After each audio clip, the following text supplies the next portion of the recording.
Bismillahirrahmanirrahim. Assalamualaikum warahmatullahi wabarakatuh. Alhamdulillah. Wassalatu wassalamu ala rasulillah wa ala alihi wa ashabihi wa man wala.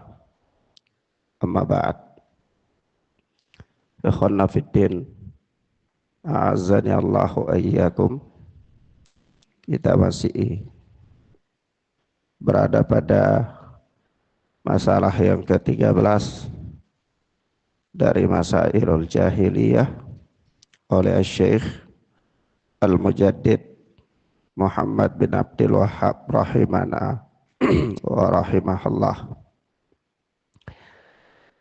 Selanjutnya berkata Syekh Shalih Fauzan hafizana wa hafizahullah, wal ghulu fil ashkhasi minal anbiya'i was salihin huwa alladhi awqa'al musyrikina minal kitabiyyina wal ummiyina fi syirkil akbar. Gulu atau ekstrim terhadap figur-figur tertentu dari kalangan para nabi dan orang-orang saleh adalah perkara yang auqa'al musyrikina minal kitabiyyina wal ummiyin fi syirkil akbar, perkara yang menjatuhkan kaum musyrikin dari kalangan ahlul kitab dan ummiyin ke dalam syirik akbar. Artinya salah satu di antara sekian perkara yang membuat orang-orang terjatuh dalam syirik akbar adalah perkara gulu terhadap para nabi dan orang-orang saleh. Sebagaimana yang telah disebutkan sebagiannya oleh Syekh Shalih Fauzan pada penjelasan yang telah kita bacakan pada pertemuan yang lalu. Kemudian kata beliau, wal wajib an yu'rafa lil ashkhasi qadruhum al-la'iqu bihim fa yu'rafa lir rasuli risalatuhum wa yu'rafa lis salihina salahuhum wa yu'rafa lil ulama'i ilmuhum wa annahum afdalu min ghairihim. Maka supaya orang itu tidak berbuat gulu ekstrim terhadap figur-figur tertentu, wajib bagi mereka untuk mengetahui kedudukan yang pantas bagi pribadi-pribadi tersebut. Wajib bagi mereka untuk memahami kedudukan yang layak bagi pribadi-pribadi tersebut, kadar mereka, sehingga dia mengetahui bagi para rasul itu kedudukan mereka sebagai rasul, yakni pengemban risalah. Begitu pula dia mengetahui bahwa orang-orang saleh itu mereka mempunyai kebaikan-kebaikan, kesolehan-kesolehan, itulah kadar mereka. Wa yurafu lil ulama'i ilmuhum, demikian pula ulama itu mereka mempunyai kedudukan yang sesuai dengan ilmu mereka. Wa annahum afdalu min ghairihim, bahwa mereka itu tentu lebih baik dari selain mereka. Yani ulama tentu lebih baik dari selain ulama. Itu kadar mereka. Tidak lebih, tidak sampai memiliki kedudukan sebagai nabi atau sebagai orang-orang yang mempunyai kekhususan dalam mengetahui perkara-perkara yang gaib atau memiliki hak-hak rububiyah, apalagi sampai memiliki hak-hak uluhiyah. Tentunya tidak. Tapi ulama ya mereka punya kedudukan yang tinggi Kedudukan yang tinggi itu adalah ya mereka itu afdal dengan keilmuannya. Sebatas itu. Sebatas itu. Bukan berarti dia memiliki hak-hak rububiyah atau hak-hak uluhiyah. Wa fadlul alim 'ala al-'abid ka fadlil qamari 'ala sairil kawakib. Sehingga dimaklumi ya bahwa keutamaan orang alim itu terhadap orang abid ahli ibadah itu seperti keutamaan bulan atas seluruh bintang. Jadi ini sudah kita jelaskan juga pada pertemuan-pertemuan yang lalu ya. Nah, dengan dia mengetahui kedudukan-kedudukan mereka itu yang layak bagi mereka, yang sesuai dengan keadaan mereka, wa yunzaluna manazilahum wa la yarfa'una fawqa manazilihim. Sehingga mereka itu ditempatkan atau diposisikan pada tempat mereka, pada posisi mereka, pada level mereka. Mereka ditempatkan masing-masing pada level mereka berdasarkan kadar mereka yang pantas bagi mereka. Para nabi diletakkan di level para nabi, demikian pula para rasul diletakkan di level para rasul, para solehin diletakkan di levelnya para solehin. Begitu pula para ulama diletakkan di levelnya para ulama sesuai dengan kondisi mereka ya, pada level masing-masing. Sehingga wala yarfa'una fawqa manazilihi, mereka tidak diangkat lebih daripada level mereka, daripada kedudukan mereka. Jadi jangan sampai nabi diangkat ke level ketuhanan, atau jangan sampai orang saleh diangkat pula ke level ketuhanan. Tidak boleh, pada level masing-masing. Kapan ketika seseorang keluar dari ini, maka itu nanti dia gulu, nanti dia ekstrim. Nah kalau dia ekstrim, otomatis dia meletakkan mereka bukan pada levelnya. Dia letakkan para nabi bukan pada levelnya, dia letakkan para solehin bukan pada levelnya. Nah disinilah akan terjadi kerusakan-kerusakan. Ya, lebih bahaya lagi kalau dia meletakkan mereka pada level ketuhanan, maka itulah yang akan membawa dia kepada kesyirikan, bahkan syirik akbar, syirik akbar. Dan kalau kita lihat kesyirikan yang terjadi dalam bab talabal qurbah, mencari kedekatan, dan bab wasilah, itu rata-rata karena mereka salah menempati level orang-orang saleh itu, yang mereka anggap orang-orang saleh, dan mereka salah menempati levelnya para nabi dan seterusnya, sampai akhirnya terjadilah kesyirikan-kesyirikan di bidang-bidang tersebut ya. Naam. Kemudian kata Syekh Shalih Fauzan, qala ta'ala, Allah yang maha tinggi berfirman, ya ahlal kitab la taglu fi dinikum wa la taqulu 'ala Allahi illa al-haq. Wahai ahli kitab, janganlah kalian ekstrim dalam agama kalian, wala taqulu 'ala Allahi illal haq, dan janganlah kalian berbicara terhadap Allah illal haq, kecuali dengan kebenaran. Tidak boleh berbicara tentang Allah kecuali dengan apa? Kebenaran. Wa innamal masihu Isa bin Maryam Rasulullah, dan sesungguhnya Isa Al-Masih putra Maryam hanyalah utusan Allah. Wa kalimatuhu alqaha ila Maryam, dan kalimatnya yang disampaikan kepada Maryam. Wa ruhum minhu, dan roh yang ditiupkan kepadanya. Fa aminu billahi wa rusulih, maka berimanlah kalian kepada Allah dan rasul-rasulnya.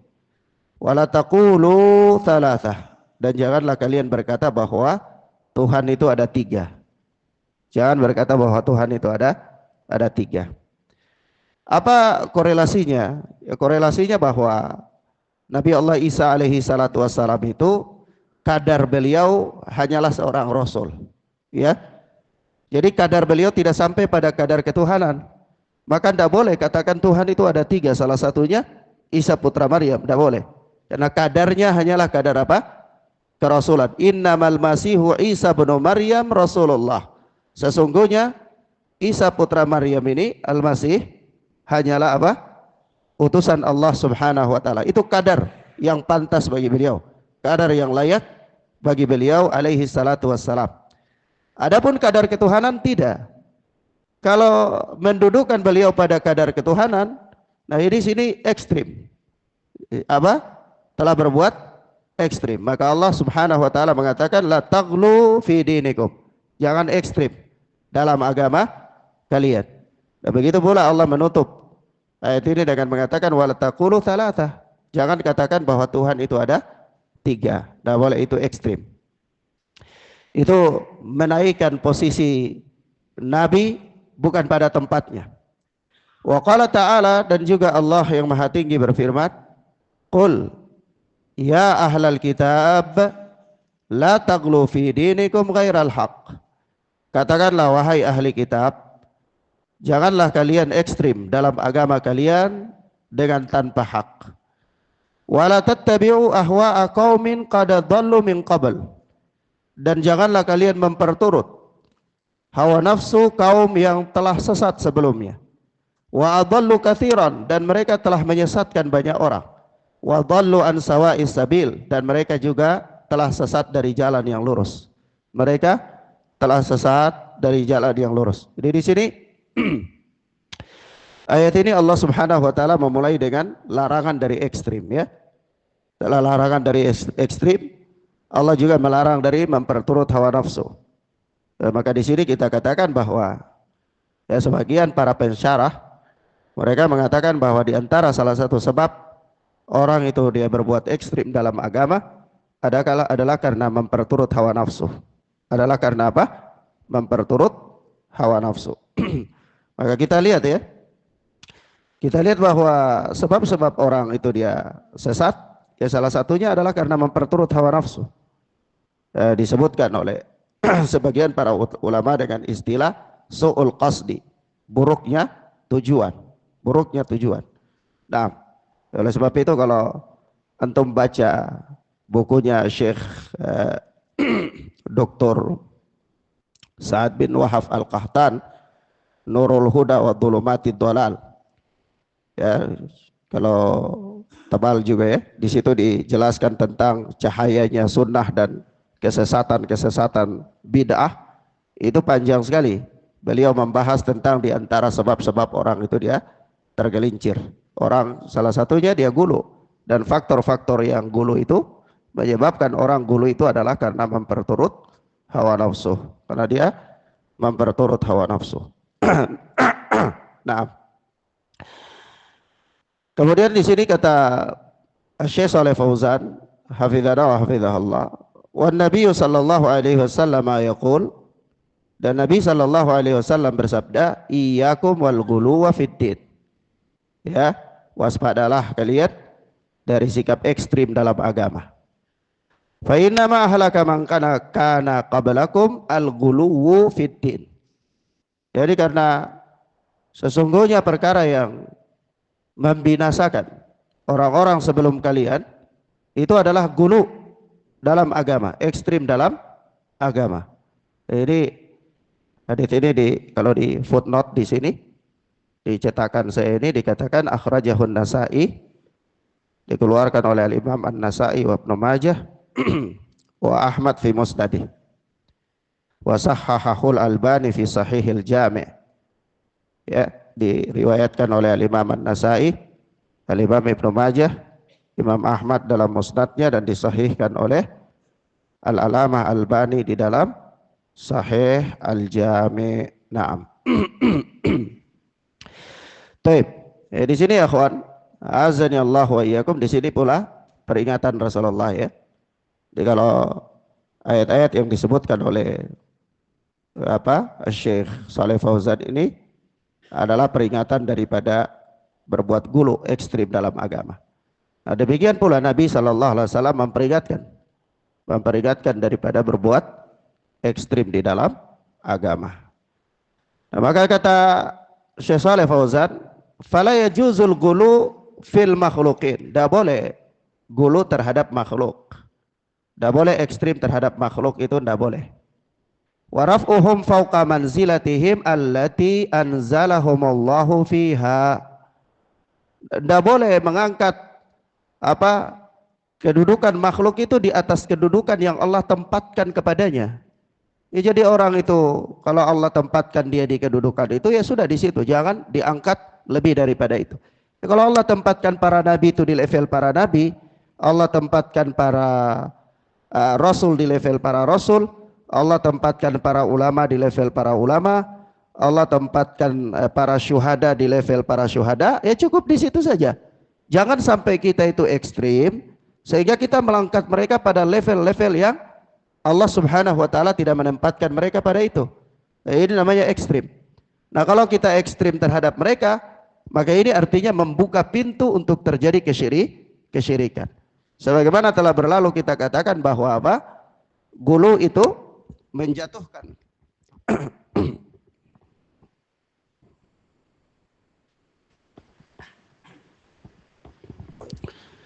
Gulu itu dia menjatuhkan seseorang ke dalam apa? Ke dalam kesyirikan, ya. Sifat gulu itu menjatuhkan seseorang ke dalam kesyirikan. Kemudian kata beliau, li anna hadza yajurru ila syirki billahi azza wajal. Karena perkara ini mengangkat seseorang pada level yang bukan level Allah tempatkan dia padanya, itu membawa kepada kesyirikan, membawa kepada kesyirikan. Wa kadzalikal ghulu fil ulama wal ubbad, demikian pula bersikap ekstrim pada ulama dan ahli ibadah. Tuh tulisannya sama, tapi kalau antum baca ibad itu jadi hamba-hamba, bukan yang dimaksud jamak dari abdun, tapi yang dimaksud di sini ubbad, ahli ibadah. Jadi ainnya itu dikasih harakat apa? Rafa, dhammah. Wa kadzalikal ghulu fil ulama'i wal ubbad. Demikian pula apa? Bersikap ekstrim terhadap para ulama dan para ahli ibadah. Ya, kenapa mestinya ahli ibadah? Ya karena korelasinya itu sebagaimana yang terjadi pada ahli kitab, di mana mereka gulu terhadap Yahudi, gulu terhadap alim-alim mereka, dan Nasara gulu terhadap rahib-rahib mereka, ahli ibadah mereka. Allah Ta'ala anil Yahudi wan Nasara, Allah yang maha tinggi berfirman tentang Yahudi dan Nasara, yaitu ittakhadhu ahbarahum wa ruhbanahum arbaba min dunillah. Ya, ini ayat yang menjadi syahid, ya. Yaitu apa?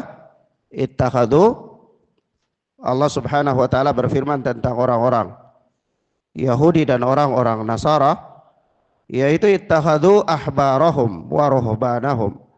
Mereka menjadikan alim-alim mereka, ahbar, alim-alimnya Yahudi, wa ruhbanahum, dan rahib-rahibnya Nasara, ahli ibadahnya Nasara, arbaba min dunillah, sebagai apa? Sesembahan selain daripada Allah Subhanahu wa taala. Ghalau fi ulama'ihim wa ubbadihim, mereka ekstrim, ya. Mereka di sini kembali kepada Yahudi dan Nasara. Yahudi dan Nasara ini mereka ekstrim terhadap ulama mereka dan ahli ibadah mereka. Hatta i'taqadu lahumus salahiyata fi tahlilil harami wa tahrimil halali wa taghyiri syar'il mutahhar. Ya. Jadi karena sikap ekstrim mereka itu sampai mereka berkeyakinan, Yahudi dan Nasara itu berkeyakinan bahwa para ulama mereka dan para ahli ibadah mereka itu layak untuk menghalalkan yang haram dan mengharamkan yang halal. Wa taghyiri syar'il mutahhar, dan mereka juga layak untuk merubah syariat yang suci. Jadi karena sudah ekstrim, sampai apapun yang dikatakan oleh para rahibnya itu adalah semuanya benar, sampai kalau dia mengatakan hal-hal yang diharamkan oleh Allah, ya, dia mengharamkan hal-hal yang dihalalkan oleh Allah, ya tetap diikuti saja, karena mereka menganggap, ya, para rahib mereka dan para alim ulama mereka itu orang-orang yang sudah sampai pada posisi layak untuk itu, ya, layak untuk itu. Kenapa mereka beranggapan dia layak? Karena apa? Motivasi mereka tadi adalah ekstrim tadi. Karena dia ekstrim tadi, karena dia ekstrim, dia angkat posisi mereka itu pada tempat yang bukan Allah tempatkan mereka padanya, sehingga hasilnya adalah apa-apa yang mereka katakan semuanya adalah benar. Sampai kalau seandainya dia menghalalkan yang diharamkan oleh Allah pun itu layak. Kalau dia mengharamkan yang dihalalkan oleh Allah juga layak. Kenapa layak? Karena posisi dia tinggi tadi. Ya, karena posisi dia tinggi. Mereka telah mengangkat posisinya itu pada posisi ketuhanan tadi. Ya, oleh sebab itu ketika di dalam riwayat Adi bin Hatim ya, bahwa ketika ayat ini dibaca ittakhadhu ahbarahum wa ruhbanahum arbaba min dunillah, dia katakan, ya Rasulullah, kami dulunya itu tidak menyembah mereka, tidak menyembah mereka. Maka apa kata Rasulullah? Bukankah kalau mereka menghalalkan yang haram kalian ikut? Katakan iya. Bukankah kalau mereka mengharamkan yang halal juga kalian ikut? Dia katakan iya. Kata Nabi, itulah yang dimaksudkan dengan kalian menyembah mereka. Ya. Karena apa? Karena hak menghalalkan dan mengharamkan itu hak mutlaknya Allah Subhanahu wa taala. Tidak boleh ada makhluk yang mengharamkan dan menghalalkan sesuka hati dia, tidak boleh. Karena itu hak mutlaknya Allah. Sehingga barang siapa yang dia menghalalkan dan mengharamkan sesuka hati dia, itu artinya dia telah mengambil haknya Allah Subhanahu wa taala. Kalau seandainya dia ditaati dalam hal itu mutlak, itu berarti ketaatan kepadanya itu seperti orang itu menaati Allah Subhanahu wa taala. Dan ini bahaya. Hal ini sampai pada puncaknya ini kenapa? Karena dasarnya tadi ekstrim. Nah, maka gulu dalam beragama itu perkara yang sangat bahaya sekali. Bahkan di dalam bab kita ini adalah bab berkaitan dengan tauhid, ya, maka terjatuhnya orang-orang ke dalam syirik akbar itu adalah salah satunya karena ekstrim dalam beragama. Sebab itu ada perkataan para ulama begini, kata kalau antum buka, disebutkan di dalam Fatwa Al-Kubra Ibnu Taimiyah, itu ada kalimat dikatakan, sebagian para ulama berkata, ad-dinu bainal ghali fihi wal jafi anhu. Ya, agama ini dia berada di antara sikap berlebih-lebihan dan sikap meremehkan. Agama itu berada di antara sikap berlebih-lebihan dan sikap meremehkan. Maka Ibnu Qayyim Al-Jauziyah juga mengisyaratkan bahwa sikap ifrat dan tafrid itu adalah sikap yang membahayakan. Sikap ifrat dan sikap tafrid, sikap gulu dan sikap meremehkan atau tasahul, ekstrim dan menggampang-gampangkan, itu adalah dua sifat yang membahayakan. Kalau orang ekstrim bahaya, karena dia akan sampai pada tingkatan-tingkatan yang membuat dia lepas dari agama. Sebagaimana Rasulullah sallallahu alaihi wasallam berbicara tentang apa? Kaum Khawarij, ya. Kaum Khawarij itu apa? Bacaan Al-Quran kalian itu dibandingkan dengan bacaan Al-Quran mereka, remeh bacaan Al-Quran kalian itu. Salat malam kalian dibandingkan dengan salat malam Khawarij, remeh salat malam kalian. Ya, begitu juga berjihad, puasa dan seterusnya, sampai disebutkan dari Dzul Khuwaisirah, keturunannya Khawarij ini, itu mata-mata mereka ke dalam, badan mereka kurus karena rajinnya mereka dalam beribadah. Tapi di dalam hadis Ghailan itu apa kata Rasulullah?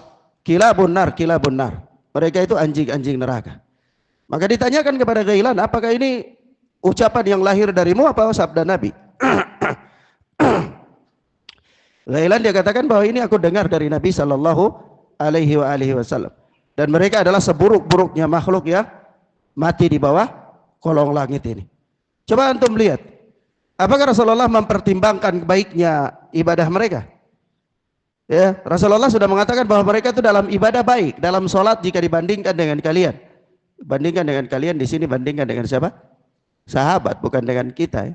Ya, kalau kita sholat malam satu hari, liburnya 11 bulan. Ya, nah itu kita, ya. Tapi kalau sahabat ya bagaimana sholat malam mereka? Kalah sama kaum Khawarij. Bagaimana puasa sunnah mereka? Kalah sama kaum Khawarij. Bagaimana baca Quran mereka? Kalah sama kaum Khawarij. Tapi kata Nabi, kilabun nar, anjing-anjing neraka. Kenapa demikian? Nah, mereka ekstrim dalam beragama. Yaqra'un al-Qur'ana wa la tajawizu taraqiyahum. Mereka baca Quran tapi tidak melampaui kerongkongan-kerongkongan mereka. Yamkuruna minad dini kama yamruqus sahmu min ramiyah. Mereka keluar dari agama itu seperti keluarnya anak panah dari busurnya. Ya, tsumma la yarji'un, kemudian tidak kembali lagi, atau kama jaa fil hadis, sebagaimana yang datang di dalam hadis Nabi sallallahu alaihi wasallam. Nah, ini sikap apa? Ekstrim. Jadi Khawarij adalah satu lambang sikap ekstrim dalam beragama. Ya, salah satu contoh konkret orang ekstrim dalam beragama dari umat ini, dari kalangan umat ini. Di sana ada orang yang tasahul juga. Dan karena ini dua kutub yang bahaya. Kutub ekstrim bahaya, kutub tasahul bahaya. Ya, tafrid, menggampang-gampangkan itu bahaya. Maka wajarlah kata para ulama bahwa apa? Agama ad-din bainal ghali fihi wal jafi anhu. Agama ini terletak di antara ekstrim dan menggampang-gampangkan. Kapan orang dia menggampang-gampangkan, dia akan terjatuh dalam bahaya. Menggampang-gampangkan dalam akidah, terjatuh dalam murji'ah. Menggampang-gampangkan dalam akidah, terjatuh dalam murji'ah. Apa maksudnya? Ya karena dia menggampangkan dalam beramal. Allah itu rahim, Allah maha innallaha thayyibun la yuhib la innallaha thayyib, sesungguhnya Allah itu maha baik, la yaqbalu illa thayyib, dan Allah tidak menerima kecuali yang baik. Allah itu maha baik, Allah itu rahim, Allah itu rahman. Jadi ya, soal beramal itu urusan belakang. Jadi akhirnya dia tidak beramal karena Allah itu luas rahmatnya. Dia menggampang-gampangkan beramal, akhirnya terjatuhlah dia ke dalam irja. Ya, nah, dan semua hal dalam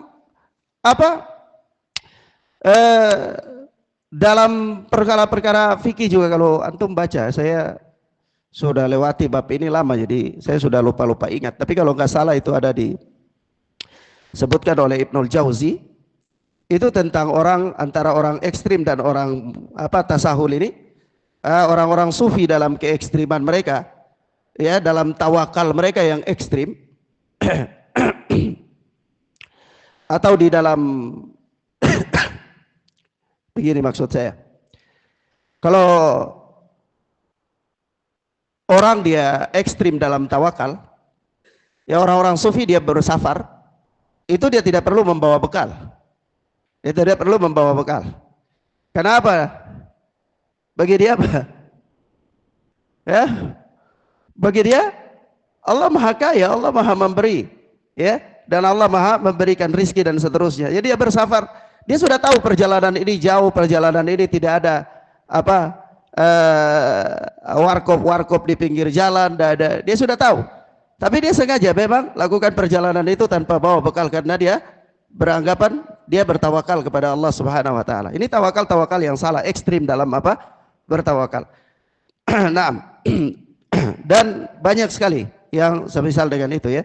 Kalau antum baca Talbisul Iblis, nanti antum dapati itu di situ ada keterangan Ibnul Jauzi. Bagus baca yang Muntakan Nafis, itu di tahqiq oleh Syekh Ali Hasan Al-Halabi, ya. Baik, maka di sini ikhwan fillah azani Allah wa iyyakum, ada satu hal penting, ya, yang perlu saya sampaikan di sini. Ini lawan daripada sikap ekstrim itu adalah sikap apa? Sikap tasahul atau sikap tafrid, menggampang-gampangkan dalam beragama. Ya, kalau orang dia bergampang-gampangkan dalam beragama, maka dia akan terjatuh dia meremehkan dosa. Dia memperturut hawa nafsu, dia suka mencari-cari keringanan, ya, itu karena dia meremehkan dalam beragama, ya. Jadi kalau orang ekstrim itu dia melesat jauh, ya, semangat yang membuat dia keluar dari batasan-batasan agama, maka sifat meremehkan itu membuat dia cenderung meremehkan perkara-perkara agama, ya. Maka orang tasahul itu dia meremehkan dosa, ya, dosa dianggap bagi dia biasa saja, ya, dianggap biasa. Kemudian dia mengikuti hawa nafsu. Nah, agama ini disesuaikan dengan keinginan dia. Nah, dia meremehkan agama sesuai dengan keinginan dia, ya. Kemudian yang berikut dia mencari-cari keringanan. Kalau ada dalam bab-bab agama, dia cenderung cari yang paling ringan apa? Ya, misalnya kalau dalam bab agama, ya, bab, misalnya bab apa, ya pokoknya sudahlah, dia mencari keringanan. Kalau keringanan di dalam madhab fikih ini kan banyak ya.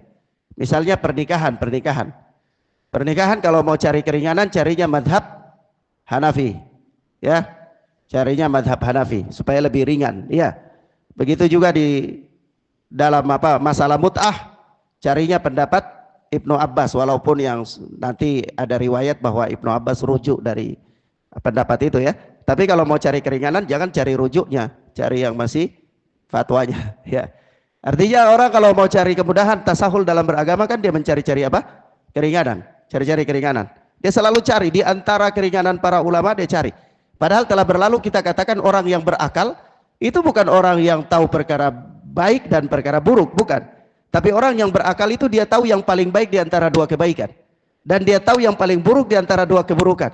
Jadi persoalannya bukan sekedar boleh dan tidak boleh, tapi persoalannya orang yang berakal itu orang yang menjaga dirinya sehingga kalau ada dua kebaikan dia tidak cari kebaikan yang paling rendah, tapi dia cari kebaikan yang paling baik. Kalau ada dua keburukan dia menghindar, itu dia cari keburukan yang paling buruk. Bukan hanya sekedar oh ini aja sudah cukup karena ini apa keburukan, tidak. Dia menghindari keburukan yang paling buruk. Ya sebagaimana perkataan Ibnu Taimiyah ya, orang yang berakal itu bukan orang yang tahu baik dan buruk saja, tapi orang yang tahu yang paling baik di antara dua kebaikan dan yang paling tahu tentang yang paling buruk di antara dua keburukan. Tapi kalau orang menggampang-gampangkan dalam beragama, itu cenderung dia cari-cari keringanan. Ya ini kan boleh kok, ini boleh kok, ini boleh kok, ini boleh kok, ini boleh kok, begitu. Ya ini fatwa ulama, ini kan ada ijtihadnya syekh begini, ada ininya begini, ada ininya begitu. Dia cari keringanan. Akhirnya apa? Menggampang-gampangkan agama. Dan apa kata para ulama, di antara sikap tasahul itu bisa menjatuhkan seseorang ke dalam kemunafikan. Sikap tasawuf itu bisa menjatuhkan seseorang ke dalam kemunafikan. Kenapa bisa menjatuhkan seorang dalam kemunafikan? Karena terkumpul pada diri orang itu semua keringanan yang ada pada para ulama. Coba antum nanti dalam bab nabith, dalam bab khamar ya. Dalam bab khamar kan kalau antum belajar fikih ada kaul-kaul ulama yang mengatakan nabith itu kalau sedikit itu boleh ya, dan seterusnya. Misalnya dalam bab-bab itu antum ngambil yang ini boleh khamar sedikit, nabith ya. Kemudian dalam pernikahan antum madhab Hanafi ya. Kemudian apalagi dalam masalah puasa Syawal antum tidak usah puasa karena itu bid'ah menurut Imam Malik misalnya ya. Puasa Syawal ya tidak boleh, tidak usah. Jadi dalam beramal antum gak mau karena pilih yang ringan, dalam melakukan antum juga melakukan yang paling apa, itu terkumpul pada diri antum kerusakan gak? Kerusakan. Maka dari itu para ulama mengatakan bab tasahul itu menyebabkan seseorang terkumpul pada diri seseorang kemunafikan. Ya, terkumpul pada diri seseorang apa? Kemunafikan. Maka dari itu agama itu terletak di antara sikap ekstrim dan sikap gampang-gampangkan. Maka sikap itulah yang dikenal oleh para ulama dengan apa? Sikap apa? Wasatiyah. Sikap wasatiyah. Sikap apa? Sikap pertengahan. Bagaimana sikap pertengahan yang seharusnya ada? Sikap pertengahan yang seharusnya ada itu pertama, mengikuti Al-Quran dan Sunnah sesuai pemahaman salaf. Jadi ada Al-Quran, Sunnah diikuti bagaimana para salaf mengamalkannya. Cukup di situ. Tidak boleh mengembangkan pemahamannya lebih dari itu, tidak boleh. Kenapa? Nanti bisa terjatuh dalam ekstrim atau bisa terjatuh dalam tasahul. Jadi agama Al-Quran dan Sunnah diamalkan sesuai dengan pemahaman salaf supaya wasat. Yang kedua, apa? Dia menghindari sikap berlebihan dan meremehkan. Yang ketiga, dia menempatkan sesuatu sesuai dengan kadar syariat. Jadi misalnya kita bicara tentang darurat atau kita bicara tentang mafsadah dan maslahah. Ya, ini ada maslahah, ini ada mafsadah. Dia tempatkan sesuatu itu sesuai dengan tempatnya. Oh, ini mafsadahnya kadarnya demikian. Ya, ini ditempatkan di situ. Ini maslahatnya kadarnya sekian, ditempatkan di situ. Tidak boleh berlebihan. Tidak boleh apa? Berlebihan. Dan juga tidak boleh angan-angan. Ketika menempatkan mafsadah maslahat itu tidak boleh angan-angan. Ada orang dia, oh ini bahaya nanti begini kita katakan berapa presentasenya? Oh nah, jadi dia tidak bisa memberikan presentasi. Itu berarti dia membangun kadar mudarat di atas angan-angan. Tidak boleh. Bagaimana kita menetapkan hukum kalau seandainya kita menetapkan sesuatu itu di atas angan-angan? Oh ini bahaya, bahayanya seberapa besar? Oh bahayanya ya bahaya saja. Kita tanyakan berapa persen, dia nggak bisa mendefinisikan ke kita. Lalu dia menetapkan hukum karena ada kaidah yang mengatakan ad-darar tubidul mahdhurat. Kemudaratan itu membolehkan apa? Hal-hal yang dilarang. Jadi karena ini mudarat besar, maka ini memang dilarang tapi boleh karena mudarat. Tapi kalau kita tanya dia berapa kadar kemudaratan, dia nggak tahu. Dia nggak bisa presentasikan. Ah, ini namanya dia membangun hukum di atas angan-angan. Nah, membangun hukum di atas angan-angan tidak boleh. Itu tidak boleh. Iya. Maka dari itu, inilah yang membuat orang itu terkadang dia bergampang-gampangan atau terkadang dia ekstrim karena ketika berbicara tentang bab mudarat atau bab maslahah, itu dia tidak punya presentasi yang akurat. Dia tidak punya presentasi yang akurat. Mahfum ya, ikhwan? Nah, oleh sebab itu kita katakan menempatkan sesuatu sesuai dengan kadar syariat. Harus ada, kalau bicara mudarat harus ada berapa presentasinya, ya. Kalau bicara maslahat harus ada berapa presentasinya supaya bisa menetapkan hukum di situ. Karena hukum tidak boleh ditetapkan dengan angan-angan, dengan ihtimalat, kemungkinan itu tidak boleh. Nah, kemudian yang berikut adalah apa? Supaya orang itu dia wasat dalam beragama, dia berilmu sebelum beramal. Dia berilmu sebelum dia beramal. Jangan dia beramal baru dia cari dalil. Kalau beramal baru cari dalil, ya ntar banyak dalilnya. Tapi kalau cari dalil baru beramal, yaitu adalah perkara yang benar, perkara yang menjauhkan seseorang dari sikap apa? Gulu dan sikap tasahul. Baik. Ilahuna ya akhwana fid din azza Allahu wa iyyakum. Di sini apa? Kita cukupkan pembahasan kita sampai di sini dan bab ini kita akhiri. Insyaallah taala berikut kita masuk pada permasalahan yang ke-14 biidznillah taala. Wassallallahu ala nabiyina Muhammad wa ala alihi wa sahbihi wasallam. Subhanakallahumma wa bihamdika asyhadu an la ilaha illa anta astaghfiruka wa atubu ilaik. Wassalamualaikum warahmatullahi wabarakatuh.